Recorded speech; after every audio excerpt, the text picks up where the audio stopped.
பொண்டாட்டி திட்டும் போது கம்முன்னு உட்காந்து டிவி பாக்குறாங்கல்ல, அவர்லாம் மனுஷங்க. பொண்டாட்டி திட்டும் போது டிவி வால்யூம் அதிகமா வச்சுட்டு உட்காந்துருக்காங்க, அவங்களாம் பெரிய மனுஷங்க. பொண்டாட்டி திட்டும் போது எதை பத்தியும் கவலைப்படாம கேஷுவலா சட்டை எடுத்து போட்டு வெளியே போறாங்களா, அவங்கதான் ஞானிங்க. எவ்வளவு பேர் வந்து நிறைய ஞானிகள் வந்து நிறைய பேர் வீட்டுல இந்த மாதிரி வந்திருக்காங்க நினைக்கிறேன். கேஷுவலா போற போகல கருத்துல நீ கேட்டவொன்னா ஏதாவது கொஞ்சம் கிண்டலாதான் சொல்லணும்னு தோணுது. ஏன்னா இவ்வளவு நேரம் கருத்தாவே பேசிட்டு இருக்கோம். அது இது எப்படி இருக்குன்னா, பாட்டில் சும்மா இருக்கும் ஆனா குடிச்சவன் ஆடுவான், பணம் சும்மா இருக்கும் ஆனா தூக்கின்னு போறவன் ஆடுவான், பணம் சும்மா இருக்கும் ஆனா வச்சு நிற்கிறவன் ஆடுவான். சோ இந்த மாதிரி இந்த ஓவர் ஆட்டம் தான் இருக்கக்கூடாது. இதான் இப்ப எனக்கு தெரிஞ்ச இந்த கருத்தா நான் சொல்றது. இல்ல பொறுமைதான் எல்லாத்துக்குமே லைஃப்ல ஜெயிக்கிறதுக்கு பொறுமைதான் வேணும். எதுவுமே கொஞ்சம் அவசரப்பட்டா கிடைக்காது. நமக்கு கிடைக்கிறது கிடைக்கும், ஆனா கொஞ்சம் நம்ம பொறுமையா இருந்து ஹேண்டில் பண்ணும். அவசரப்பட்டு ஒரு சில விஷயங்கள் பண்ணாதான் தப்பாயிடும். அதான் நான் சொன்ன சில நேரத்துல பந்தி போடும் போது அந்த பொரியல் கூட்டு ஸ்வீட் எல்லாம் வைக்கும் போது சாப்பாடு வரத்துல அதை எழுதி சாப்பிட்டுன்னு இருப்பாங்க. அந்த மாதிரிலாம் அவசரப்படக்கூடாது வாழ்க்கையில.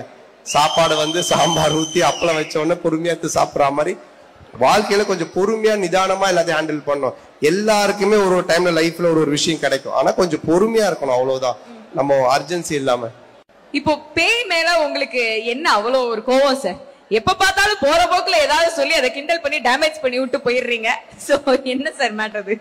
இல்ல பேய் படம்னால இப்ப சின்ன வயசுல நான் வந்து 13ஆம் நம்பர் வீடு படம் பார்த்தாலும் ஏதோ ஒரு படம் பார்த்தாலும் உடனே பாத்ரூம் போனா ஒரு 10 பேரை எழுப்புவேன், அவ்வளவு பயப்படுவேன். இனி வரக்கூடிய ஜெனரேஷன்ல அந்த பேய்னா குழந்தைங்களுக்கு ஒரு பயம் இல்லாம ஜாலியா சந்தோஷமா இருக்கணும்.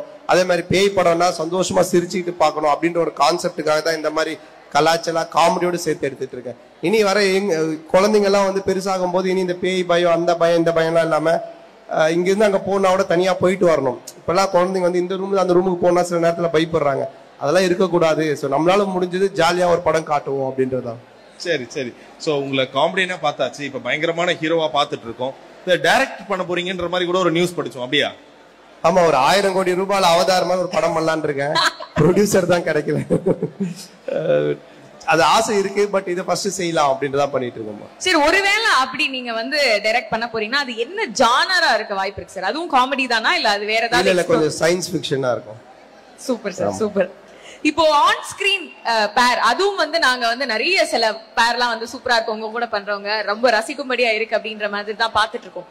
உங்களுக்கு ஆடியன்ஸ் சைட்ல இருந்து சொல்லிருப்பாங்களா, தலைவா இந்த படத்துல இந்த பேரிங் சூப்பர் அப்படின்னு?